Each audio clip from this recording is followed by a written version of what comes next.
buenas horas. Otra vez sean todos bienvenidos al canal de Teodicea, pensando en la causa divina. En videos previos habíamos tratado acerca del conocimiento de la esencia divina, específicamente dos puntos: la incomprehensibilidad y la cognoscibilidad de la esencia de Dios, y el carácter analógico de nuestro conocimiento de Dios. En esa misma línea, ahora daremos un paso más y trataremos acerca del triple modo analógico del conocimiento de Dios. Habíamos explicado que la forma más adecuada en que el entendimiento humano puede acceder y predicar algo de Dios es a través de la analogía. Recordemos que el analogismo teológico está basado, según la explicación del Aquinate, en la consideración de que todo agente al obrar produce un efecto semejante a sí. Y esto es posible porque el intelecto conoce el ser a partir de lo material corporal como ser participado, partiendo de lo sensible y lo dado en los entes. Y estos entes son causados por Dios. Ahora bien, es necesario cuestionarnos: ¿cómo llegamos del conocimiento de las perfecciones de las cosas que hemos comprendido que se dan mediante la analogía del ser al conocimiento de Dios, es decir, al conocimiento de su esencia? Para eso es necesario hacer una depuración de las perfecciones extraídas de la realidad experiencial finita, para hacerlas vehículos de nuestro conocimiento de la esencia divina.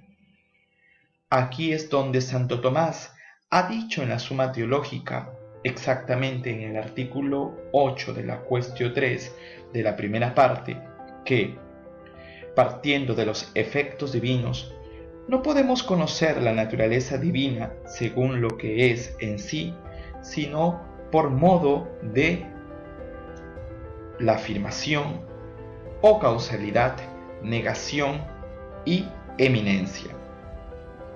Así, el Aquinate, interpretando a Pseudo Dionisio, nos presenta estos tres sentidos o modos que son indisociables, que no se pueden separar y que nos auxilian para predicar de Dios cualquier atribución, y es lo que vamos a detallar a continuación.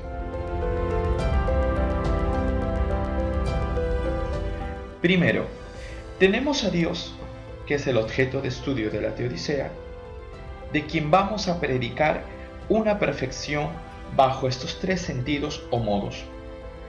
Vamos con la explicación de cada una de las vías y su ejemplificación.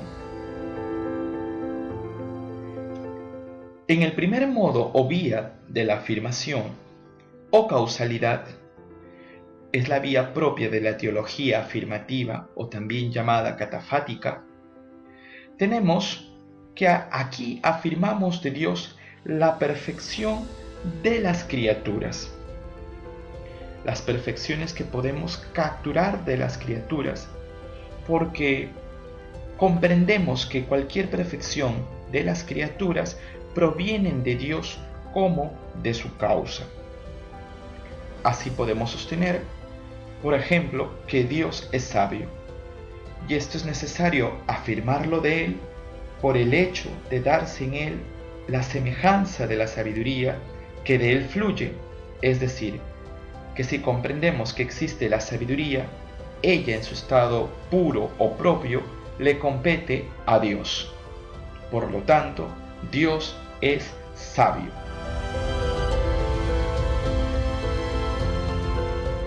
Pero a continuación e inmediatamente, en el segundo modo, o vía de la negación, que es propio de la teología negativa o también llamada apofática, debemos negar esta perfección. por el modo limitado o imperfecto en cómo podemos encontrar esta perfección en las criaturas. Así podemos ver que cualquier perfección que se da en las criaturas es una perfección de manera finita, y que si la remitimos a Dios, esta perfección a Dios en ese sentido no le compete. Así, en el ejemplo podemos afirmar que Dios no es sabio, por no darse en Dios la sabiduría en el sentido en que nosotros la entendemos y denominamos.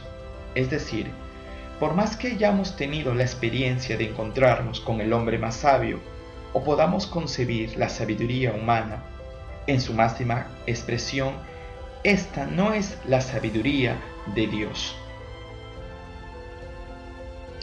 Por último, en el tercer modo, o vía de la eminencia, se afirma esa perfección como infinita o eminente. Como proceso de conclusión, es necesario llegar a este punto de afirmar cualquier perfección en Dios de una manera perfecta, perfectísima. Así podemos decir o predicar que en Dios existen todas las perfecciones, pero bajo su propio modo de ser subsistente e infinito. Y aquí tendríamos que concluir que al no negarse la sabiduría de Dios por el hecho de que en Él haya limitación de sabiduría, sino porque en Él está como una supereminencia muy superior a todo lo que se puede entender, es necesario concluir y afirmar que Dios es súper sabio, es infinitamente sabio. Es necesario entender que estas tres vías son solidarias e interdependientes y se aplican a la misma perfección, porque en realidad se trata de una única operación que presenta un triple aspecto. Todo de modo infinito debe ser eliminado. Esta es la vía negativa. La perfección de lo finito debe ser afirmada de Dios como de su causa. Esta es la vía afirmativa. Y esta perfección debe ser puesta en Dios de una manera infinita. Esta es la vía de la eminencia. Así nos despedimos, animándoles a practicar, a predicar de Dios a través de este triple modo del conocimiento. Hasta la próxima.